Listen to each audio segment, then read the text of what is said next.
আসসালামু আলাইকুম। সংবাদে আপনাদের সবাইকে স্বাগত জানাচ্ছি। আমি ফিরোজ তোহা। শুরুতেই সংবাদ শিরোনাম। বাংলাদেশের সর্বশেষ গুরুত্বপূর্ণ আপডেট সংবাদে আপনাকে স্বাগত। শুরুতেই সংবাদ শিরোনাম, পরে বিস্তারিত। প্রথমেই জানাবো আমাদের হাতে থাকা সর্বশেষ গুরুত্বপূর্ণ সবথেকে তাজা আপডেট সংবাদ। ঢাকায় ঝটিকা মিছিলের প্রস্তুতিকালে আওয়ামী লীগ ও অঙ্গ সংগঠনের ১২ নেতাকর্মী গ্রেপ্তার। ঝটিকা মিছিলের প্রস্তুতিকালে আজ কার্যক্রম নিষিদ্ধ আওয়ামী লীগ ও এর অঙ্গ সংগঠনের ১২ নেতাকর্মীকে গ্রেপ্তার করেছে ঢাকা মহানগর পুলিশ, ডিএমপির দারুস সালাম থানা পুলিশ। এরপর জানাবো বিএনপির ছাত্রদল সহ ৫ প্যানেলের জাকসু নির্বাচন বর্জন। ছাত্রদল সহ ৫টি প্যানেলের ভোট বর্জনের মধ্য দিয়ে অনুষ্ঠিত হয়েছে জাহাঙ্গীরনগর বিশ্ববিদ্যালয় কেন্দ্রীয় শিক্ষার্থী সংসদ জাকসু নির্বাচন। ৩৩ বছর পর আয়োজিত এই কর্মযজ্ঞ প্রাণহীন হয়ে পড়ে জাল ভোট প্রদান, হট্টগোল ও অসংহতি ক্যাম্পাসে বহিরাগতদের অবস্থান সহ বিভিন্ন অনিয়মের অভিযোগ ওঠার পর এ কারণে বিএনপি নির্বাচনে জয়লাভ করতে পারবে না বিদায় তারা নির্বাচন বর্জন করেছে বলে অভিযোগ করেছে ছাত্র শিবির।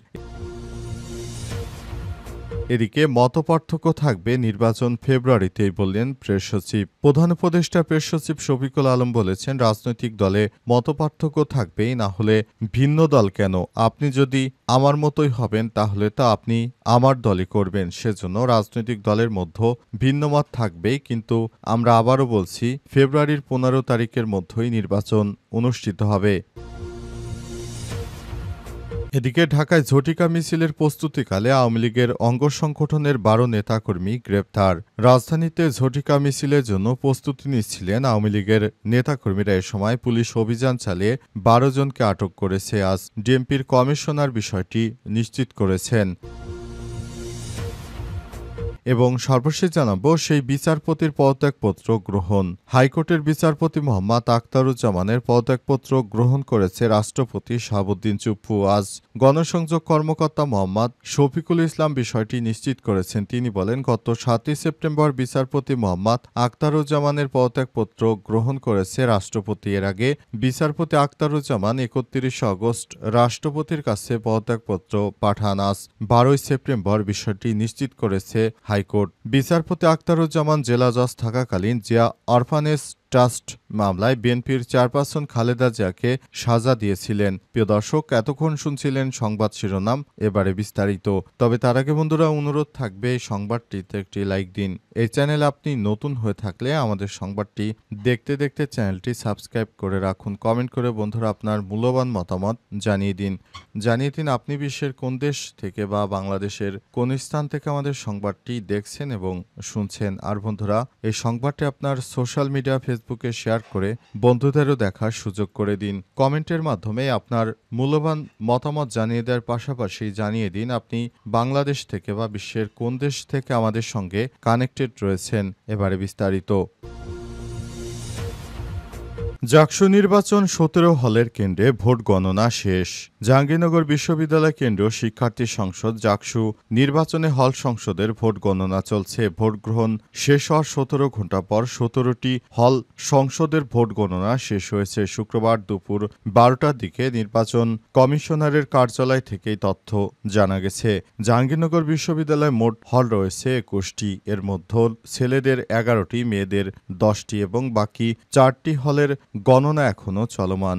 ভোট গণনার গতি অনুযায়ী দুপুরের মধ্যে শেষ হবে হল সংসদের ফলাফল নির্ধারণ। এরপর শুরু হবে কেন্দ্রীয় সংসদের ভোট গণনা। ম্যানুয়াল পদ্ধতির কারণে স্বাভাবিকভাবে এটিও শেষ করতে সময় লাগবে। নির্বাচন সংশ্লিষ্টদের ধারণা, সন্ধ্যার পর জাকসু নির্বাচনের ফলাফল দেয়া হতে পারে। এর আগে বৃহস্পতিবার সকাল ৯টা থেকে বিকাল ৫টা পর্যন্ত ভোট গণনা অনুষ্ঠিত হয়।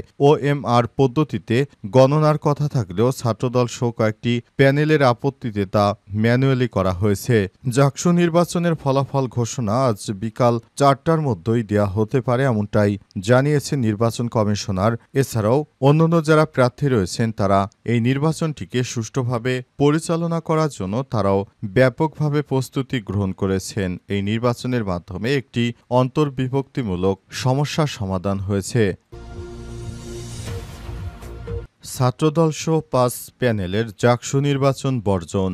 ছাত্রদলসহ ৫টি প্যানেলের ভোট বর্জনের মধ্য দিয়ে অনুষ্ঠিত হয়েছে জাহাঙ্গীরনগর বিশ্ববিদ্যালয়ের কেন্দ্রীয় শিক্ষার্থী সংসদ জাকসু নির্বাচন। বৃহস্পতিবার ৩৩ বছর পর আয়োজিত এই কর্মযজ্ঞ প্রাণহীন হয়ে পড়ে জাল ভোট প্রদান, হট্টগোল, অসঙ্গতি এবং ক্যাম্পাসে বহিরাগতদের অবস্থানসহ বিভিন্ন অনিয়মের অভিযোগ ওঠার পর এসব কারণে একাধিক কেন্দ্রের কিছু সময়ের জন্য ভোট গ্রহণ স্থগিত রাখতে হয়। নির্বাচন অনুষ্ঠানে ইসি-সহ জাহাঙ্গীরনগর বিশ্ববিদ্যালয় জাবি কর্তৃপক্ষের বিরুদ্ধে বিভিন্ন অব্যবস্থাপনার অভিযোগ ওঠে। এমনকি ভোট গ্রহণ শেষ দিকে অব্যবস্থাপনার অভিযোগ এনে বিএনপিপন্থী সহ ৩ শিক্ষকও নির্বাচনের দায়িত্ব থেকে সরে দাঁড়ান এবং এরপর উল্লেখযোগ্য ৬৭.৪৯% ভোট পড়ে। তবে পুনর্নির্বাচনের দাবি তোলেন ভোট বর্জনকারীরা। সকাল ৯টা থেকে বিকাল ৫টা পর্যন্ত জাকসু নির্বাচন অনুষ্ঠিত হয়। সময় শেষ হলেও ভোটারদের উপস্থিতির কারণে বেশ কয়েকটি হলের কেন্দ্রে ৫টার পরও ভোট নেওয়া হয়। ২১ কেন্দ্রের ভোট গ্রহণ হলেও সবগুলো কেন্দ্রে ভোট একই স্থানে জড়ো করে গণনা করা হয়। বিশ্ববিদ্যালয়ে ২১ আবাসিক হলে স্থাপিত ২১ কেন্দ্রের ২২৪ বুথে ভোট হয়। এর মধ্যে ১১টিতে ছাত্ররা এবং ১০ কেন্দ্রে ছাত্রীরা ভোটাধিকার প্রয়োগ করেন। মতপার্থক্য থাকতে পারে, নির্বাচন ফেব্রুয়ারিতেই বললেন প্রেস সচিব। অন্তর্বর্তীকালীন সরকারের প্রধান উপদেষ্টার প্রেস সচিব শফিকুল আলম মজুমদার জানিয়েছেন, বাংলাদেশে নির্বাচনের জন্য মতপার্থক্য থাকতে পারে, তবে ফেব্রুয়ারিতেই নির্বাচন অনুষ্ঠিত হবে। নির্বাচনের মাধ্যমে সবাই ১৭ বছর পর দীর্ঘদিন পর যে ভোট প্রক্রিয়া রয়েছে, এই প্রক্রিয়ার মাধ্যমে তাদের নেতা নির্বাচন করতে পারবে, যেটা অন্তর্বর্তীকালীন সরকারের সময় সঠিকভাবে হবে। অন্তর্বর্তীকালীন সরকার বিগত ১৭ বছর ধরে যে রাটের ভোট হতো, সেই ভোটের বিরুদ্ধে ব্যবস্থা গ্রহণ করেছেন এবং এই ভোটের মাধ্যমে এদেশে একটি সুষ্ঠু ধারা রাজনীতি ফেরত আসবে। বিগত ১৭ বছর ধরে মানুষ ভোটের জন্য যে সব কর্মকাণ্ড পরিচালিত করেছে, অবশেষে তারা সেই কাঙ্ক্ষিত ভোটদান করতে পারবে এবং তারা ইচ্ছে করলেই তাদের নেতা নির্বাচন করতে পারবে, যেটা দেশের জন্য আগামীতে গণতন্ত্রের চর্চাকে আরও সুসংহত করবে। এজন্য অন্তর্বর্তীকালীন সরকারের প্রধান উপদেষ্টা প্রফেসর ড. মোহাম্মদ ইউনূস যে নির্বাচন প্রক্রিয়ার কথা বলেছেন, সেই নির্বাচন মূলত ফেব্রুয়ারি মাসেই অনুষ্ঠিত হবে। আজ মাগুরার শ্রীপুর উপজেলার মুসলিম রেনেসাঁ কবি ফারুক আহমেদের গ্রামের বাড়ি পরিদর্শনকালে এসব কথা বলেছেন প্রেস সচিব। এ সময় সবাইকে তিনি নির্বাচনের সময় পর্যন্ত ধৈর্য ধারণ করার জন্য আহ্বান জানান এবং বলেন, আমরা যথাসময়ে সুষ্ঠু নির্বাচন দেব ইনশাল্লাহ। এজন্য আমরা সেইভাবে প্রস্তুতি গ্রহণ করেছি। ঢাকায় ঝটিকা মিছিলের প্রস্তুতিকালে আওয়ামী লীগের অঙ্গ সংগঠনের ১২ নেতাকর্মী গ্রেপ্তার। ঝটিকা মিছিলের প্রস্তুতিকালে বৃহস্পতিবার কার্যক্রম নিষিদ্ধ আওয়ামী লীগ ও এর অঙ্গ সংগঠনের ১২ নেতাকর্মীকে গ্রেপ্তার করেছে ঢাকা মহানগর ডিএমপি পুলিশ। আজ ১২ সেপ্টেম্বর ডিএমপির মিডিয়া ও পাবলিক রিলেশনস বিভাগের উপপুলিশ কমিশনার তালিবুর রহমান স্বাক্ষরিত এক বিজ্ঞপ্তিতে এই তথ্য নিশ্চিত করা হয়েছে। গ্রেপ্তারকৃতরা হলেন মোহাম্মদ আলামিন ৩২, শখমাঝে ৩৮, মোহাম্মদ আকাশ মিয়া ৫২, মোহাম্মদ নেসার মিয়া ৪৮, মোহাম্মদ ইউসুফ আলী ৪৮, মোহাম্মদ ফারুক হোসেন ৪৭, মোহাম্মদ মকবুল মৃধা ৫৪, মোহাম্মদ মানিক মিয়া ৩৮, মোহাম্মদ শাহিন ৫০, মোহাম্মদ নাইম ২৫, মোহাম্মদ এমদাদুল হক ৩৭ ও মোহাম্মদ আব্দুল আলিম ২২। সংবাদ বিজ্ঞপ্তিতে বলা হয়েছে, গত বৃহস্পতিবার বেলা ৩টা ৪০ দিকে দারুস সালাম থানার টেকনিক্যাল মোড়ে আওয়ামী লীগের অঙ্গ সংগঠনের নেতাকর্মীরা মিছিল দেওয়ার জন্য তারা প্রস্তুতি গ্রহণ করছিল। সে সময় পুলিশের সদস্যরা সেখানে অভিযান চালিয়ে তাদেরকে আটক করেছে। আটক করে তাদের থানায় নিয়ে যাওয়া হয়েছে। অন্তর্বর্তীকালীন সরকারের প্রধান উপদেষ্টা প্রফেসর ড. মোহাম্মদ ইউনূসের সরকার এই নির্বাচনটাকে সুষ্ঠু করার জন্য আওয়ামী লীগ সহ যারা বিভিন্নভাবে দেশে বিশৃঙ্খল পরিস্থিতি তৈরি করতে চায়, তাদের ব্যাপারে সর্বোচ্চ প্রস্তুতি গ্রহণ করছে, যেটা দেশের জন্য খুবই স্বস্তিদায়ক ব্যাপার বলে মনে করা হচ্ছে। কেউ যেন বিশৃঙ্খল ও নাশকতা পরিবেশ সৃষ্টি করতে না পারে, সেজন্য সব রকমের প্রতিশ্রুতি গ্রহণ করা হচ্ছে।